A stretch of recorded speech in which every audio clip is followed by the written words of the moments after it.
Ladies and gentlemen, boys and girls, children of all ages, I'm Sankey84 and welcome to the gaming list of the year. The list that you and every single body in the gaming industry has been waiting for. I know you've been on tenterhooks wondering when this list would drop. Well, here it is, the top games of 2025. And let me tell you, putting this list together was no easy feat. I had sat down going through each and every game that I have played this year, marking them in different metrics, which games had the best graphics, what had gameplay, giving them scores in all sorts of different things to try and get this list to be as accurate and precise as possible. And then this morning I threw all that out and went, right, which games did I enjoy the most? And that's the order we're doing it in. Because, yeah, we had some very late contenders for this list, let me tell you. And there's going to be some games that I played and I thought were shooing for the top of the list and didn't even make it into this list. Now, this morning when I sat down, I had 25 games on this list. But there was no way I could justify doing that. So I've now managed to whittle it down to 15. And to be honest, even that was difficult. So there was no way I was getting this down to a top 10. So today, we're going to look at the top 15 games of 2025 according to me. And we all know what my opinion is the only one that matters. So let's start off with number 15, Let Them Trade. A lovely, relaxing kingdom builder type game where you've got a lovely little kingdom and it's a board game and it is just very relaxed, going around, building up trade networks, defending against bandits, and it's just an enjoyable time all around. And you can make it even more chill if you decide you don't even want bandits in it. You can just do this as a trading simulator. And there's so much involved here for such a constricted game. The maps aren't huge, but there's a lot in them. The tech tree is way bigger than it has any right to be. And every playthrough is different. And this is just your perfect Sunday afternoon game. If you just want to sit down and chill for a bit on a Sunday, this is perfect for that. Next, we're moving on to number 14, and this one was a tricky one to place. This one has bounced around this list a number of times, and in the end, I had to put it in at 14. That's Ambrosia Sky, and I really wanted this to be higher up. But the only reason it's this low down is because, well, it's not finished. It's only part 1. And I was tempted to leave it until it had been completed and all the parts are there. But it's one of those games where I don't know if there is going to be a part 2 to it, so I decided, well, we'll just judge these on the individual parts. And this is really good. I can't say anything bad about it other than the story doesn't finish. It ends on a cliffhanger. But the cleaning mechanism is nice. The mystery that you're trying to figure out is compelling. And the controls are just really natural. So, yeah, all in all, it's a solid game. But, yeah, it just feels, well, it feels, because it is, unfinished. But what is there is solid, and I can't really say much bad about it. Yet, on the flip side, I can't really say too much where it stands out. It's just a solid mid-tier game. And there's so much potential for this coming forward, but I don't know. I just struggled with this one. That's all I'm going to say. It was a great game. I enjoyed it. And yeah, for the right person, this would be a great game. But I think that's one of the things that stops it being higher on the list, is it knows its audience and they're going to love it. If you're not into cleaning games, you're not going to really get this one. Moving on quickly to number 13, we have Survival Machine. And this is another one that's been a little bit up and down on this list. I think this is a great take on the zombie apocalypse survival type base builder. You've got your base that actually moves. You need to get off it to gather resources to build it up.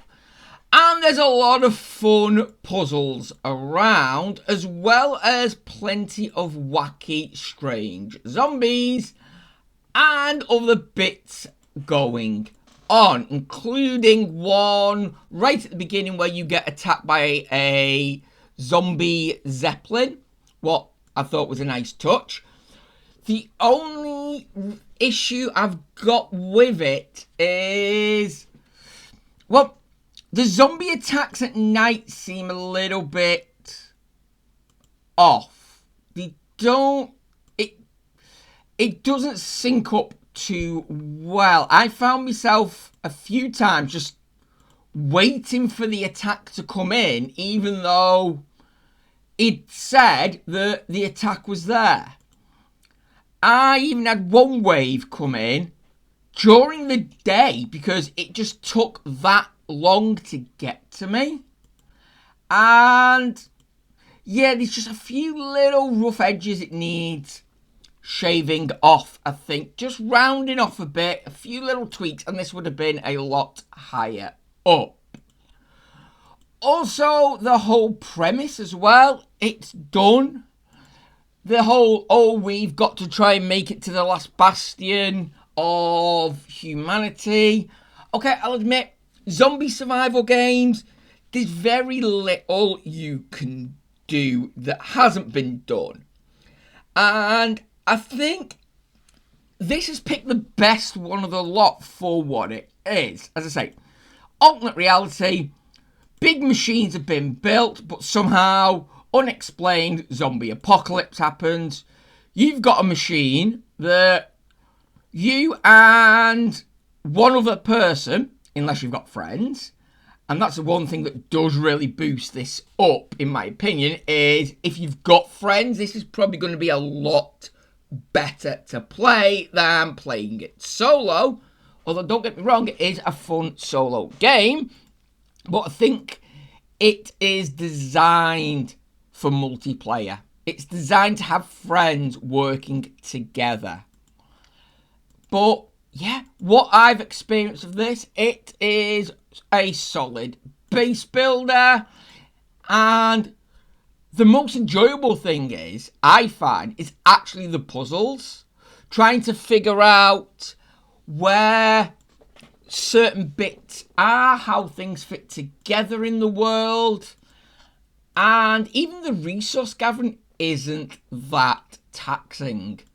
So yeah, all in all, a really fun solo game that's mainly designed to be enjoyed with friends. So yeah, if you've got a couple of friends and you want to go zombie killing and base building, this is a great game for you. Right, moving on to number 12, and probably the weirdest game on this list. I had a lot of trouble with this one because it's not something I would normally play, yet when I did play this one, I enjoyed it immensely. I'm talking about Date Everything, a dating simulator where you date various objects around your house. And I was drawn to this basically because of the voice actors. That's why I wanted to give this a look. But when I got in and started playing it, I was shocked at how great the writing was, how fun the different characters were, and just the different ways you could interact with them. It's not your typical dating sim where you just try and jump into bed with everybody that you can. You can make friendships, you can make enemies, and of course you can fall in love with anyone you want. And they don't really get jealous about it, but they've all got their own ways of interacting with each other, interacting with you, and they've all got completely different personalities. And what can I say? It was just a fun time, and it doesn't take itself serious at all. It knows what it is, it makes fun of that, and it's just a solid, enjoyable game. Even if you take out the romancing bit and you just do it to say, I want to get to know everybody as friends, you can. You can help different entities around the house figure themselves out. You can help them solve crimes and puzzles and all sorts of things. And there's just so much going on. It's just one of them ones I've kept coming back to over and over again. And there's not really much else I can say about it. It's one of them games you have to experience for yourself. Okay, moving on now to number 11. Just missing out on the top 10. And this one was in the top 10 for so long. I'm on about Rogue Hex, a roguelike 4X. And I'll admit, this does everything just lovely. Sometimes when you're playing a 4X game, you don't have hundreds of hours to sit down and put into it. Where this says, okay, let's do a full game, but over the span of an hour or two. And it just gets so much right with what it has. My biggest issue with it is variety or lack of. There's 2 characters at the time of recording this that you can play as, meaning there's 2 different endings. But there's only one opponent. Maybe I'm getting too much into wanting it to be a bit more like Civilization than it is, with multiple opponents and things like that. But yeah, it just feels like, other than the difficulty going up, every run is very similar. If you know what you're looking for, you know what you're doing, then you don't really need to worry too much about the enemy.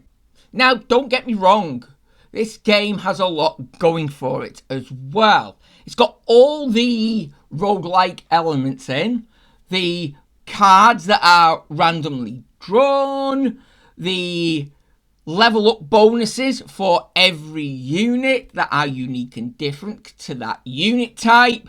Your cities get their own unique bonuses when they level up. The tech tree is randomized as well, so you're not always going to be getting the same tech showing up, but it has what I believe all roguelikes have, and that is, if you've got a strategy that works for you, you're not going to go and try another one. You're going to stick to what you know, what you're good at, and there's no benefit for trying to go out and try other tactics. You can just go and deal with whatever it is. You've got one where the whole point is wiping the enemy out. So you've got like the military action, and then you've got the science one where you basically just need to build up a good defense and escape the planet. The maps, while randomized each time, they're basically the same map. It's just one big island. It could do with having maps where there's maybe you start on an island and the enemy start on an island. But it all the time as well feels like you start off with your one settler while the enemies have already got all their bases. It's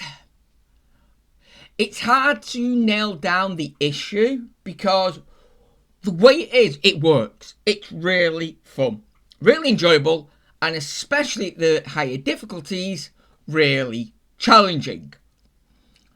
But as I say, once you've done a couple of runs, it just gets a little bit repetitive, and that's why it's down at 11 and not higher up on this list. Here we go. The top 10, the ones that have really impressed me in one way or another this year. And just about making it in to number 10, we have South of Midnight. And this one really got me. Okay, we'll start off with the negatives first. The combat wasn't that detailed. It was very basic. And the powers were okay. But what made this stand out, what prompted me to put it on the list this high, is the story. The plot. It was just so well written. While the gameplay was minimal, the explorations weren't really that interesting, the actual story is what kept me going. From start to finish, there was something to keep you hooked. And I just thought the entire experience was excellent. It's a subject I didn't know much about.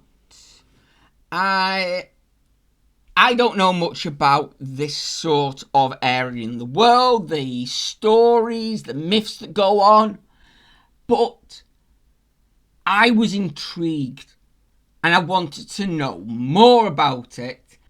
How accurate and close it is to the real stories that are on in this area of the world, I don't know. But what was here was enjoyable. It was just a good, solid game with a really interesting story, and that is what kept me going with it. Not to mention all the fun different characters that you got to meet. They made it more light-hearted or scary, depending on your point of view and what we were doing at the time. But yeah, it was one of them games that once I started, I had to finish it because I wanted to know what was going on. And yeah, I think it deserves its place on this list. Okay then, moving on to number 9. We've got the game I've probably put the most hours into since playing it.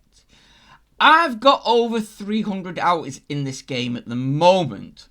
So you might be wondering why it's so low down on this list. Well, the answer to that is it's not actually finished. So I can't justify putting it any higher. I'm talking about The Last Caretaker, a post-apocalyptic game where you are a robot trying to get humanity back from extinction.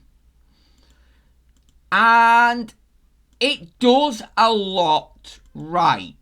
The build mechanics in it, the gathering the resources and trying to fix things up, the puzzles about trying to make sure everything is powered and working correctly. The graphics on it are stunning, but there is a lot missing. It's very empty. And I know I just said I'd put a load of time into this, but that is a lot of it. We're just travelling because there's not much there. And okay, it's a water world. You're not expecting a lot. And I have seen what's to come, and that has me intrigued. And that has it that it will be back on the channel. But at the minute, with what's there, I can't really justify putting it any higher. I really want to, but at this stage, yes, I've got to put it down here. So in the future, I might turn around and say, you know, this deserves to be higher on the list. But for what there is at the minute, this is about it. Now, as I said, there is a lot to do here, and I'm not really shown too much off in the video. But that's because there was a lot to do in just the opening area, prep-wise. There is so much stuff to break down and turn into resources. Basically, anything that's not nailed down can be converted into something else. There are numerous types of enemies, and outside of the Fallout universe, I think this has got one of the best reveals going at it. When you finally get on your boat and you go out, I think that the sound, the feel that you've got freedom, yeah, I think this is really up there. And the good thing is the freedom as well that you do have, because as soon as you leave the open area, you can go off and do whatever you want. There is nothing stopping you from just turning your boat around and heading off in the complete opposite direction.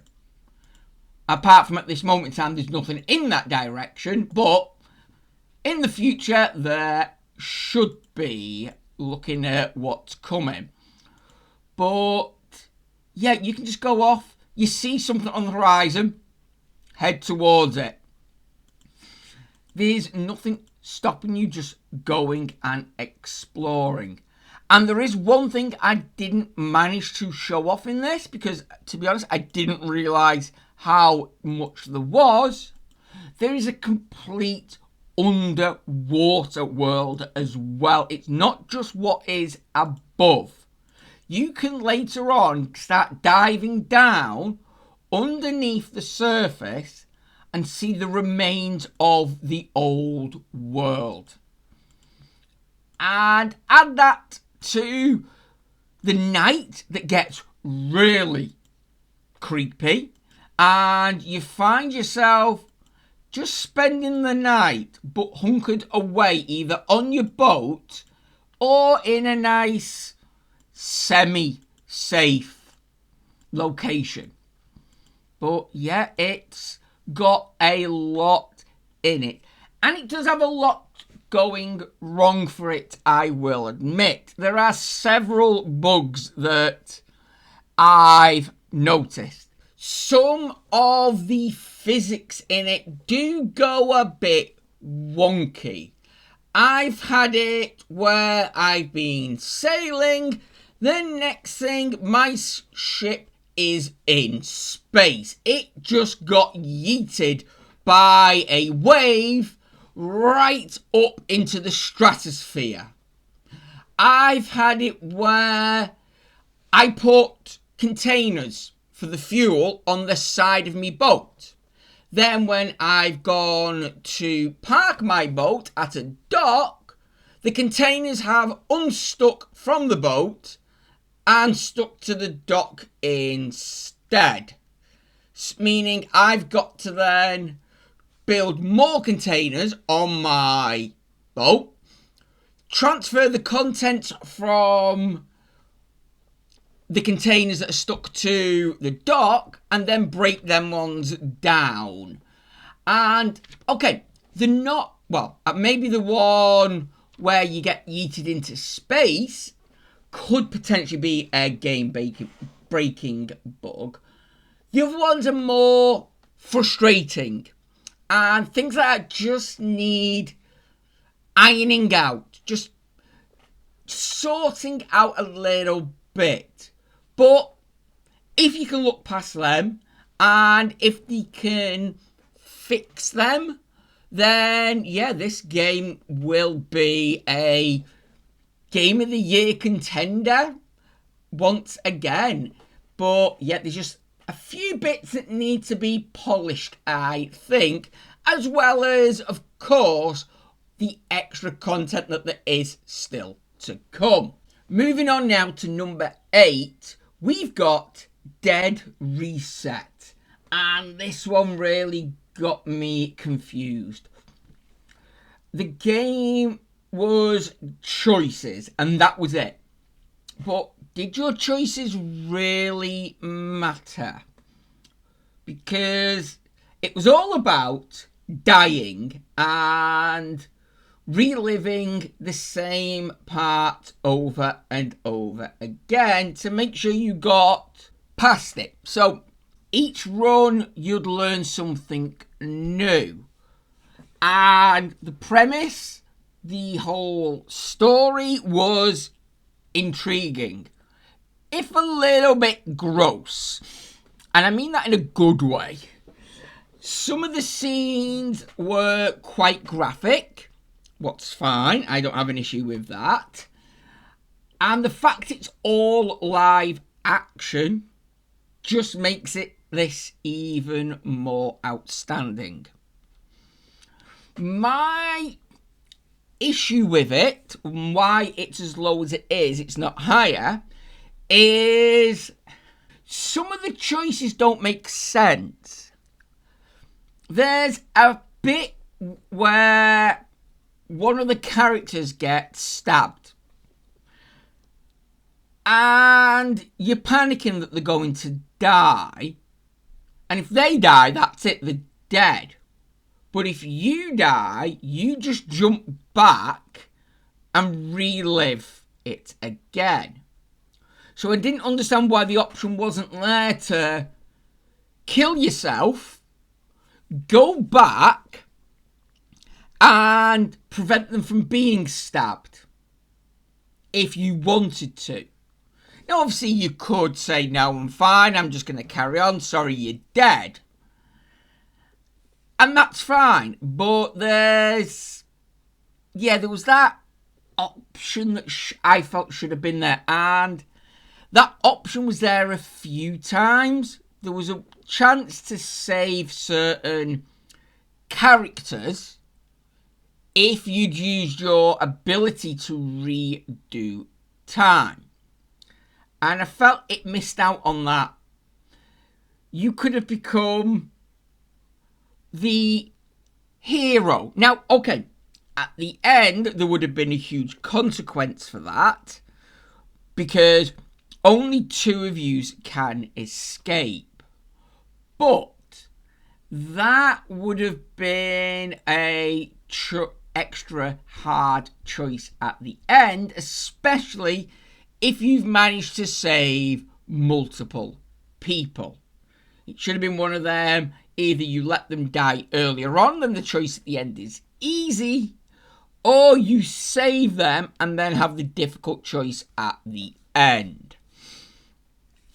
So, yeah, I think it missed out on that. But, I mean, for a live action game, I can't really go too hard on it, because the amount of work, the amount of heart that went into it, and the fact, and I know a lot of people picked up on this, saying that the actors were not that good. I disagree. I think, considering what was going on in the story, the acting was spot on. They were very cagey. They were very nervous and standoffish, and I think that just added to the overall feel and the grit of it, of the situation. There's a lot of tension, and I think that works well in this. Moving on now to number 7, we've got another roguelike. We have got Ball Pit. A game about bouncing your balls all over the place to take out rows of enemies. And this is a mishmash of 2 different genres, and I think it does it really well. You've got your dungeon crawler roguelike. There are loads of them out. But then it mixes it with the old retro game Breakout, where you used to have to bounce the ball up to destroy the bricks. But in this case, bricks are replaced with enemies that fight back and bosses. And there's just something so enjoyable about watching hundreds of balls bouncing around on your screen. Not to mention the amount of innuendos you can actually make. And it's not just the balls themselves. You can combine them to make them even more powerful, give them new abilities. And each of the many characters have their own. Plus then back at base, you've got things that you can build and do to improve, to help you get further. And it's just a good time all around. The variety in characters means there's something there for everyone. The levels are varied enough that you don't feel like it's repetitive. Even when you do the same level over and over again, it never feels repetitive because the balls you're using are so varied and you can change it as much as you want. It's just got a lot going for it. Plus, I don't think a game has made me say balls as many times as this one has. So that alone gives it a reason to push it up the list. And again, this is another one that would have been higher on the list if it wasn't for the games that are actually above it. There's just some games that have come out that have knocked this one down, but there's nothing bad I can say about this game. It has been enjoyable. I still enjoy going back in and having a few runs now and again. And it's just been really fun to play. And at the end of the day, that's all that matters, is it's enjoyable to play. Moving on to number 6, we've got another roguelike, and this has been the best roguelike of the year that I have played. This is the last one on the list, and out of all the roguelikes, I've definitely put more than a few hours into this. Triple digits more like it. I'm talking about the really nicely named Megabonk. Yeah, another game where innuendos are easy to throw out. And no, that doesn't mean just because you can make innuendos about a game, I'm going to consider a good game. This one is, well, Vampire Survivors, but 3D. And I wasn't actually too keen on Vampire Survivors. I know, shock. It was a good game, but it just never hooked me. Whereas this has got me hooked. As I say, if I've got a spare half an hour, I will put this on. This is something you can just throw on, kill a bit of time, and it is fun. Whether you get wiped out right at the start, or you manage to make it all the way through to the final boss, yeah, it is very, very enjoyable. And what's even better is they are still adding to it. They've just dropped, not too long ago, a brand new character and level. Not to mention new weaponries and the way things work. So yeah, it's still got a lot more coming as well. What really has me intrigued and keeps coming back, because as I say, this does roguelike properly. This is completely different every time. I've had runs where I've literally started off and got trapped in a corner by the first enemy and died. And then I've had ones where I've become virtually invincible. And there's just so much here. I am looking forward to what's to come with this. It has been so fun. And again, it's not going to change the gaming world. It's not a technical marvel piece. It's a solid, fun game, no matter your skill level. Now we're moving on to the big games. And kicking off the big section, in number 5, we have Keep Driving. And I don't know how not more people have played this or have it on their Games of the Year list. This is a masterpiece in gaming. It knows what it wants to do, it sticks to it, and it does it well. You start off on a road trip to go and see a music concert with friends. But on the way, you end up having to deal with one issue after another, not to mention the strangest and weirdest hitchhikers you have ever met.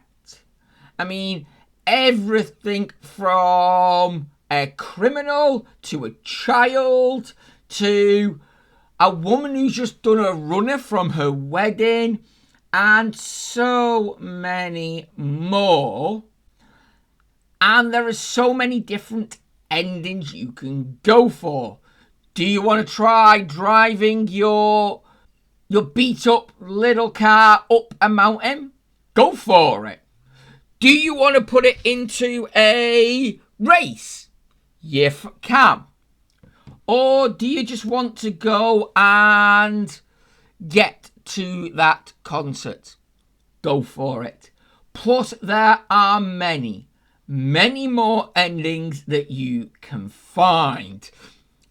But it's not so much about finding. This is that very worn out phrase. It's about the friends you made along the way. That's what this game is all about. And the reason it's about that is because 90% of the game is you looking at the side of your car driving along a road. That's it. And if someone said, let's make a game where all you do is watch your car drive along the road, you wouldn't even consider it. But these put that concept and just blow it out of the water. This is an amazing game, and I can't give it enough praise. The only reason it's not higher up is there are games I just enjoyed more.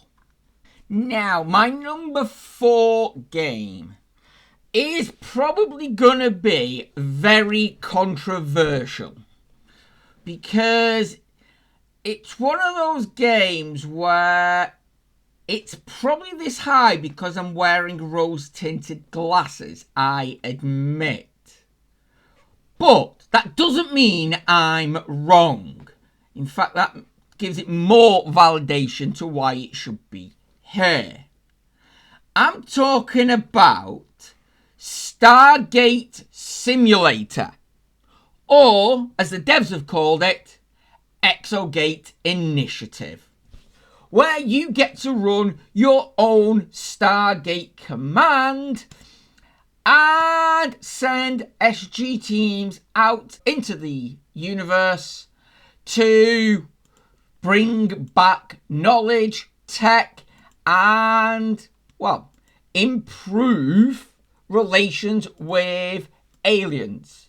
I mean, there is a little bit of base building going on, yes, but for me, the big thing about this is the exploration of alien worlds, creating your teams, interacting with aliens when they finally turn up, and defending your base against alien incursions. Because there is a lot here going on. The recruiting system, the base building is fine, if not spectacular. But where this game does shine is the exploration, for me, anyway. And it's just this, as I said when I did the video on this, this is the Stargate game we've all wanted. This just has everything in that would make a classic Stargate game. And this is one I'm still playing now after all this time. And every playthrough, you're going to do things differently to try out new tactics, new layouts in your base, and not to mention the characters. They've all got just something different about them. You can get 2 different scientists, but they are different. They're so different in everything they do, the way they interact. The way you've got to try and keep money coming in as well is quite different, as in at first it's just about research, but then you can transfer over to minerals and equipment. And yeah, I think just watching them walk through the Stargate is the biggest enjoyment of this. I can't give this enough praise. I could probably sit for an hour going on about how enjoyable this game is, but unfortunately, yeah, this video's already getting on long enough as it is. So I will just leave this here with my final words. Best Stargate game ever. Here we go, finally. The top 3. And these games have surprised me in more ways than one. So, in third, we have Dispatched. Yeah, a visual novel game making it this high in the list. I know, but let me set you through. When I first heard Telltale were making a new game, I was excited for it. I love the Telltale series and their sort of games. I've done a few on the channel. There's more to come. And yeah, I thought this was going to be just a typical Telltale game where you start off, there's cliffhangers in between episodes, and you know it's going to be okay. Then I heard Critical Role were getting involved in it, and it was going to be a superhero themed game, and let's just say my jaw hitting the floor is an understatement. As soon as you say Critical Role are getting involved in something, you know, no matter what, this is going to be something special. And it did not let you down. Now, at its core, yes, it's a dating sim where you've got to pick, do you want to go for the busty blonde superhero or the dark, mysterious goth girl? And we all know it's going to be the goth girl every time, especially when it's Laura Bailey. But yeah, it's more than that. When you're not trying to flirt or trying to figure your way through office politics, you're actually sitting down, sending out heroes to save the town. And it just did it so well. It was so enjoyable trying to figure out who is best for which situation. And not what's the right thing for them to do, but what's the best thing for them to do to succeed. And it just felt so enjoyable to play. The balance between difficulty and enjoyment was spot on, and the choices made you think. You had to be quick. You couldn't sit there for an hour trying to make a decision. You had to put that decision in straight away. And I just got hooked. I have loved playing every part of this, and there are so many options that I didn't get to explore. My biggest hope now is they carry this on. They come back with more. Just like they did with the Life is Strange series that I've enjoyed playing. Admittedly, not put any of them on the channel, but in my spare time, I enjoy playing Life is Strange. But yeah, I hope they do bring this back and carry it on from where you left off, allowing you to use the save from this, so you don't have to try starting again, so to speak. Yeah, being able just to take the save from here and carry on, great. And I hope maybe at some point down the line, they do a spin-off where you are literally just the dispatcher and the entire game is that. Because that is so enjoyable.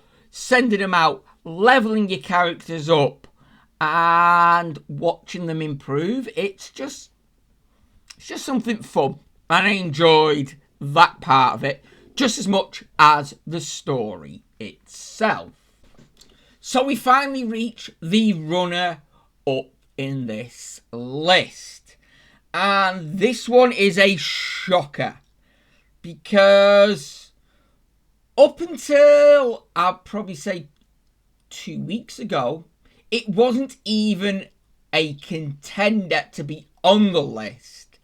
This not only jumped on the list at the last moment, but it absolutely destroyed the list I had because I had to try and figure out where to put it.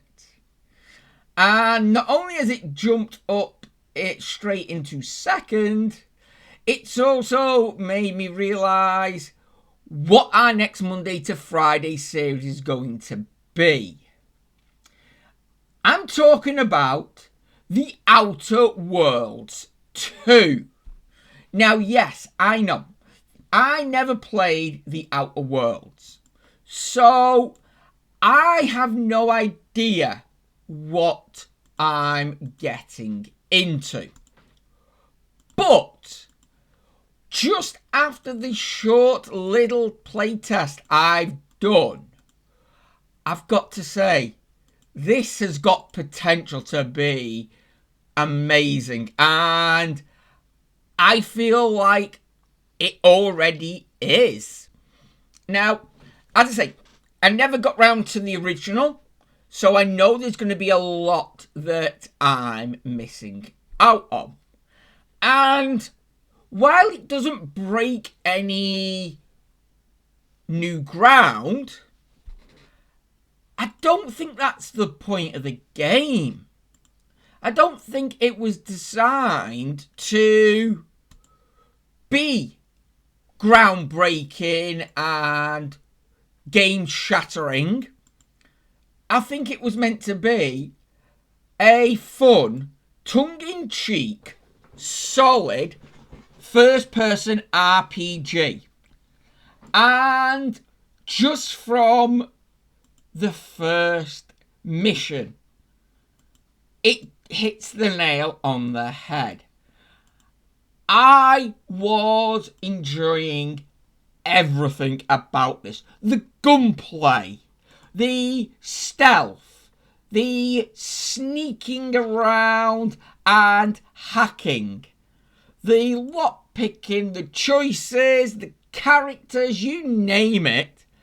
I loved it all.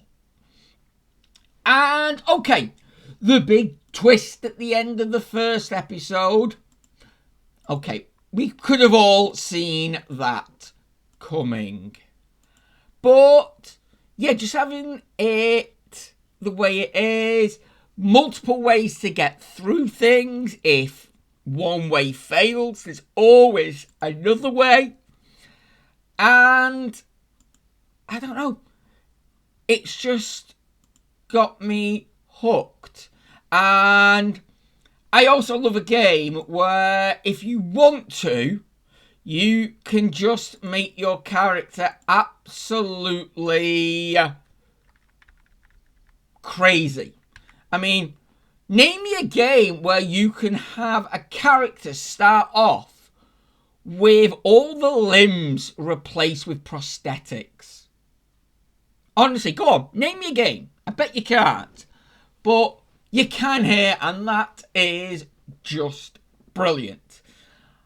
So, yeah, I'm looking forward to this so much, and I hope it carries on being as enjoyable as this first section was. And here we go. The game I have enjoyed playing more than any other this year. A game that has no right to be here, yet has me so hooked and addicted to it. I've already put 4 full playthroughs of it. I've put in over 400 hours this year into this game, and 100 of those hours were just on the series for the channel. The other lot have been after that series finished. I'm talking about Avowed. Yes, another Obsidian game. Obsidian has taken the top 2 spots this year for me. And Avowed just stands out head and shoulders above the rest. There was no contest for what was going to be my game of the year this year. It would have taken a miracle to knock this off. I have loved everything about it. The story is phenomenal. The characters are fresh and unique. The weapons are, while limited, are varied and intriguing with each of them.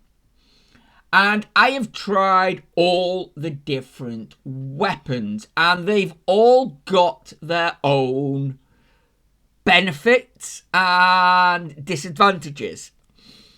And no matter what build you want to go with, this game just fits it perfectly. There's no overpowered build, but there's no underpowered, weak glass cannon build either.